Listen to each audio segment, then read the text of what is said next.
So hello everyone, आज का जो वीडियो है वो है अल्कोहलिक लिवर डिसीज के ऊपर। ये पैथोलॉजी सब्जेक्ट का एक बहुत ही इम्पॉर्टेंट टॉपिक है। आगे के जो भी इम्पॉर्टेंट टॉपिक्स हैं वो हम कवर करेंगे धीरे धीरे। तो आज हम बात करने जा रहे हैं अल्कोहलिक लिवर डिसीज की, ठीक है। उससे पहले मैं आपको बता दूं कि लिवर नॉर्मली कैसा दिखता है और अल्कोहलिक लिवर डिसीज में जो है वो क्या क्या चेंजेस होते हैं लिवर के अंदर। तो हम स्टार्ट करेंगे पहले नॉर्मल से। जैसे कि हम जानते ही हैं कि लिवर जो है वो largest organ of the body होता है, ठीक है। और इसके दो लोब्स होते हैं, एक राइट लोब होता है और एक लेफ्ट लोब होता है। दोनों लोब्स जो हैं वो एक लिगामेंट से जो है सेपरेटेड रहते हैं। इस लिगामेंट का नाम है लिगामेंटम फैल्सिफेरम। लिवर जो है एक कैप्सूल से कवर्ड होता है, ठीक है। और इस कैप्सूल को बोलते हैं ग्लिसन्स कैप्सूल। इंफीरियरली यहाँ पर इसी पॉइंट को बोलते हैं हाइलम, जहां से हेपेटिक आर्टरी जो कि लिवर को प्योर ब्लड सप्लाई करती है, वो पोर्टल वेन जो कि जीआईटी से सारा ब्लड ड्रेन करके लिवर में लेकर आती है। तो लिवर में क्या है, ड्यूअल ब्लड सप्लाई होता है, ठीक है। तो पोर्टल वेन और हेपेटिक आर्टरी यहाँ पर इसी पॉइंट से, हाइलम पॉइंट से जो है एंटर करती है, और बाइल डक्ट जो है हमारी वो यहाँ से एग्जिट करती है लिवर से, ठीक है। जो भी लिवर के सारे सेल्स जो है वो बाइल बनाते हैं और कॉमन बाइल डक्ट के थ्रू जो है कॉमन बाइल डक्ट के थ्रू यहाँ से बाइल ड्रेन होता है, जो कि फिर ड्यूओडेनम में जाके ओपन होता है यहाँ पर एम्पुला ऑफ वेटर के थ्रू, ठीक है। तो बाइल की हम अगर बात करें तो बाइल जो है इमल्सिफिकेशन ऑफ फैट में यूज होता है, ठीक है। अब आगे बात करेंगे कि लिवर का मॉडल कैसा होता है, लिवर के सेल्स कैसे होते हैं। जैसे कि हम किडनी में हमने बात की थी कि किडनी के जो सेल्स होते हैं फंक्शनल सेल्स वो नेफ्रॉन होते हैं, वैसे ही यहाँ पर लिवर के जो सेल्स होते हैं इनको हम हेपेटोसाइट्स बोलते हैं, ठीक है। हेपेटोसाइट्स ये लिवर के फंक्शनल सेल्स रहते हैं और इनका जो शेप होता है वो हेक्सागोन शेप होता है, ठीक है। हेक्सागोनल शेप में हेपेटोसाइट्स रहते हैं और इसमें सेंटर में जो है सेंट्रल वेन यानी कि हेपेटिक वेन जो लिवर से इम्प्योर ब्लड को ड्रेन करती है और लेकर जाती है कहाँ, आईवीसी में, इंफीरियर वेना कावा में। जैसा मैंने आपको बताया कि सेंटर में हेपेटिक वेन है और जो पेरिफेरी में रहते हैं वो यहाँ पर इसके पेरिफेरी में पोर्टल ट्रायड्स रहते हैं, ठीक है। पोर्टल ट्रायड किसको बोलते हैं, इन्हीं तीन चीजों को, हेपेटिक आर्टरी, पोर्टल वेन और बाइल डक्ट। ये जो है ये तीनों यहाँ पर हेपेटोसाइट्स के पेरिफेरी में प्रेजेंट होते हैं और सेंटर में क्या प्रेजेंट रहता है, सेंट्रल वेन, ठीक है। तो ये पोर्टल ट्रायड हो गया और यहाँ पर सेंट्रल वेन हो गया। अब जो हेपेटोसाइट्स बाकी जो हेपेटोसाइट्स रहते हैं वो उनका कॉर्ड लाइक अरेंजमेंट होता है, मतलब इस पोर्टल ट्रायड से जो सेंट्रल वेन को कनेक्ट करते हैं वो होती है cord of hepatocytes. Cord of hepatocytes जो है वो पोर्टल ट्रायड को सेंट्रल वेन से कनेक्ट करती है और वो इस तरह से कॉर्ड्स होती है, ठीक है, हेपेटोसाइट्स की, जो कि पोर्टल ट्रायड को, पोर्टल ट्रायड मतलब यही तीनों हेपेटिक आर्टरी, पोर्टल वेन और बाइल डक्ट, इस ट्रायड को सेंट्रल वेन से कनेक्ट करती है। सेंट्रल वेन मतलब हेपेटिक वेन। अब ये इसको थोड़ा सा डिटेल में हम देखेंगे क्योंकि इस डिसीज में क्या होता है कि जो लिवर का जो मॉडल रहता है वो लॉब्यूलर मॉडल रहता है, ठीक। लॉब्यूलर मॉडल जो है वो नॉड्यूलर मॉडल में कन्वर्ट हो जाता है अल्कोहलिक लिवर डिसीज में। तो इसका हम लोग सेपरेट अरेंजमेंट देखेंगे कि हेपेटोसाइट्स जो है वो किस तरह से अरेंज होते हैं कॉर्ड्स में। तो ये एक कॉर्ड ऑफ हेपेटोसाइट्स हो गया, ठीक है, और ये हो गया हमारा सेकेंड कॉर्ड ऑफ हेपेटोसाइट्स। इस तरह से जो है कॉर्ड्स का अरेंजमेंट होता है और इन दोनों कॉर्ड्स ऑफ हेपेटोसाइट्स के बीच में क्या होती है कि ब्लड कैपिलरीज होती है, ठीक है, जिसके अंदर एंडोथेलियल लाइनिंग होती है, ठीक है। और फर्स्ट ऑफ ऑल ये जो ब्लड कैपिलरीज है इनको हम साइनोसॉइड्स बोलते हैं और इस ब्लड कैपिलरीज और हेपेटोसाइट्स के कॉर्ड के बीच में जो है यहाँ पर ये इस तरह की स्पेस प्रेजेंट होती है, ठीक है। और इस स्पेस को हम बोलते हैं स्पेस ऑफ डिस्से। इस स्पेस ऑफ डिस्से में जो है प्रेजेंट होते हैं ईटो सेल्स। और ये ईटो सेल्स जो है ये ही मेनली जो है फाइब्रोसिस कॉज करते हैं। जैसे कि इस डिसीज में लिवर में क्या हो रहा है अल्टीमेटली कि जो लिवर का लॉब्यूलर मॉडल है जो मैंने आपको बताया ये कोलैप्स हो जा रहा है और नोड्यूल्स में कन्वर्ट हो जा रहा है, ठीक है, किसमें, सिरोसिस में। छोटे छोटे माइक्रो नोड्यूल्स बन जाते हैं इसमें, ठीक है। तो इन ईटो सेल्स का जो मेन रोल होता है ये कोलेजन को ले डाउन करते हैं और फाइब्रोसिस करवाते हैं, ठीक है। तो जैसा मैंने आपको बताया कि ये कन्वर्ट हो जाता है नोड्यूल्स में। ये जो नोड्यूल्स हैं ये सेपरेटेड होते हैं फाइब्रस सेप्टा से, जो कौन बनाता है, ईटो सेल्स, ठीक है। जो स्पेस ऑफ डिस्टेंस में ईटो सेल्स प्रेजेंट है वो ही फाइब्रस सेप्टा बनाते हैं और इसी से ही सेपरेटेड होते हैं बाकी सारे नोड्यूल्स, ठीक है। बात करेंगे कि अल्कोहलिक लिवर डिसीज कॉज कैसे होती है, ठीक है। ये डिसीज कॉज करने के लिए, अल्कोहलिक लिवर डिसीज को कॉज करने के लिए जो है अल्टीमेटली हेपेटोसाइट्स को इंजरी होना चाहिए, ठीक है। इंजरी होगी तभी तो जो है लॉब्यूलर मॉडल जो है वो कोलैप्स होकर नोड्यूल्स बना लेंगे। तो इसी तरह से अब हम देखेंगे कि एक्चुअली होता क्या है, ठीक है। अब क्योंकि हम लोग यहाँ पर अल्कोहलिक लिवर डिसीज की बात कर रहे हैं तो यहाँ पर जो इंजूरियस एजेंट है वो है अल्कोहल, ठीक है। तो अल्कोहल का पहले हम लोग मेटाबॉलिज्म समझेंगे और उसके बाद ये समझेंगे कि ये अल्कोहल जो है किस तरह से हेपेटोसाइट्स की इंजरी करवा रहा है। मान लीजिए कोई पर्सन है और ये क्रॉनिक ड्रिंकर है, बहुत लंबे समय से, मतलब 15 to 20 ईयर से पेशेंट जो है वो ड्रिंक कर रहा है। तो इस तरह के पेशेंट्स में सिरोसिस होने के बहुत ज्यादा चांसेस होते हैं। ओकेशनल ड्रिंकर जो होते हैं उनमें काफी कम चांसेस होते हैं। तो अल्कोहल होता है वो मेनली इथेनॉल के फॉर्म में जो है कंज्यूम किया जाता है, ठीक है।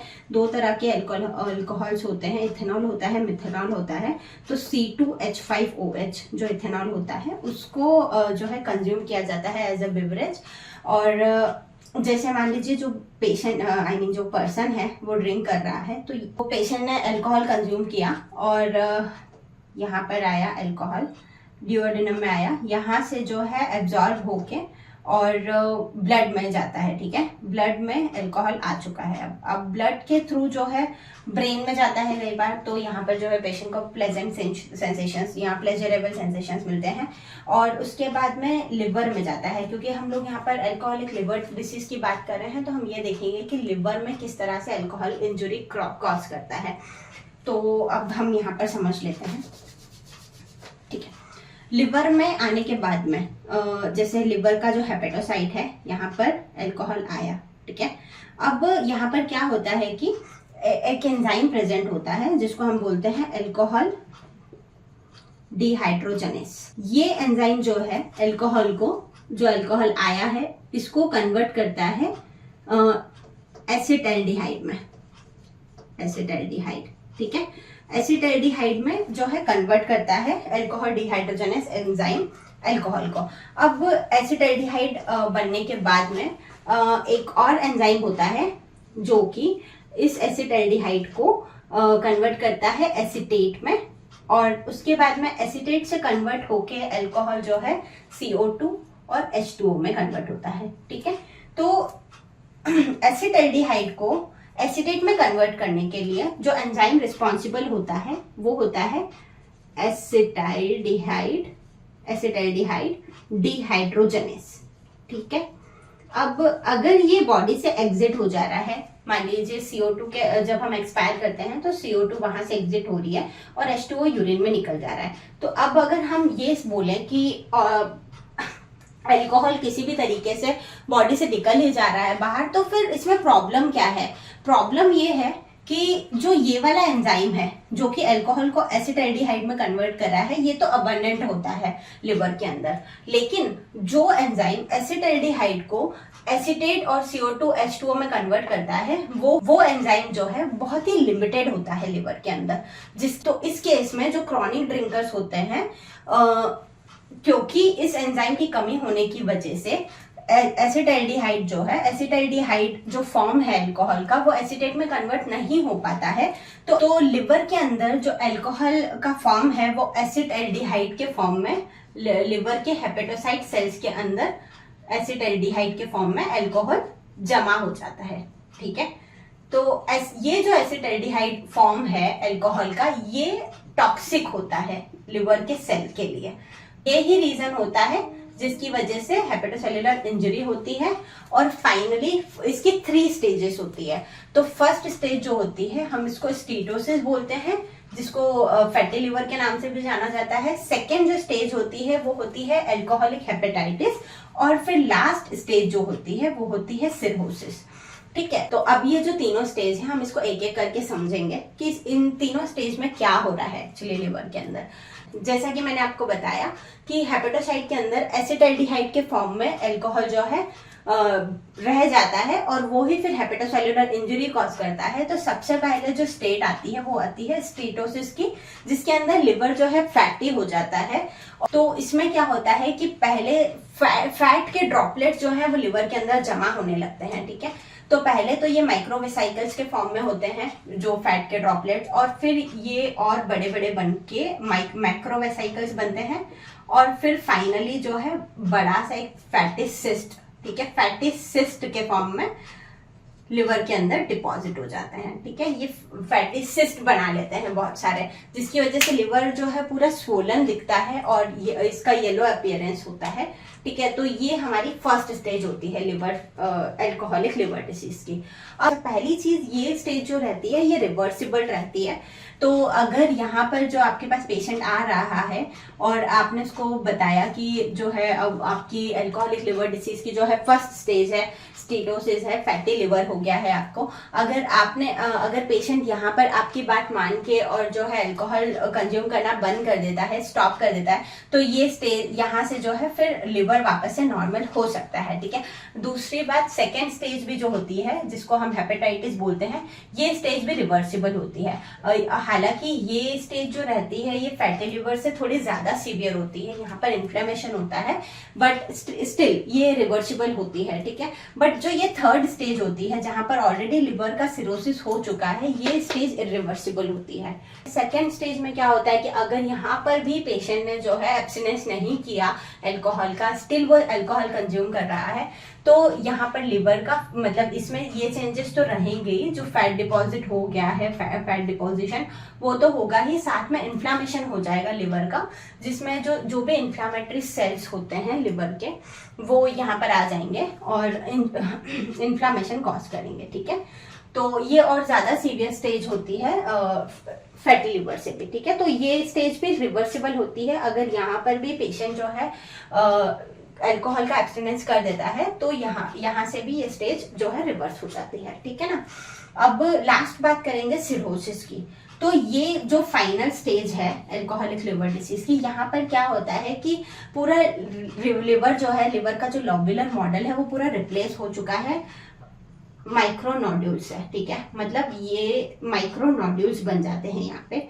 क्यों? क्योंकि जो हेपेटोसाइट्स है यहाँ पे, जो जिनको इंजरी हो चुकी है, तो 90% ऑफ द हेपेटोसाइट्स इस स्टेज में 90% ऑफ द हेपेटोसाइट्स जो रहते हैं उनका नेक्रोसिस हो चुका होता है। ठीक है ना, और जो बच्चे कुछ 10% हेपेटोसाइट हैं वो प्रोलिफरेट करते हैं, मल्टीप्लाई करते हैं, लेकिन अल्टीमेटली क्योंकि कंटिन्यू रेप्लिकेशन हो रहा है, कंटिन्यू जो है प्रोलिफरेशन हो रहा है सेल्स का, तो वो ऐसे लॉब्यूल्स तो नहीं बना पाएंगे। ठीक है ना, तो वो क्या होता है, वो क्लस्टर ऑफ सेल्स में अरेंज हो जाते हैं, ये ऐसे क्लस्टर ऑफ सेल्स में अरेंज हो जाते हैं। और ये जो ईटो सेल्स रहता है, ये क्योंकि फाइब्रोजन तो ये जो ईटो सेल है यहाँ पर ये कोलेजन ले डाउन करता है और उसी से ही जो है फाइब्रोसिस होती है। तो ये क्लस्टर ऑफ सेल्स जो है ऐसे फाइब्रस सेप्टा में फाइब्रस सेप्टा से कवर हो जाते हैं और नोड्यूल्स बना लेते हैं। ठीक है, तो इस तरह से नोड्यूल्स बन जाते हैं और लिवर जो है एंटायरली पूरा नोड्यूलर बन जाता है। ठीक है,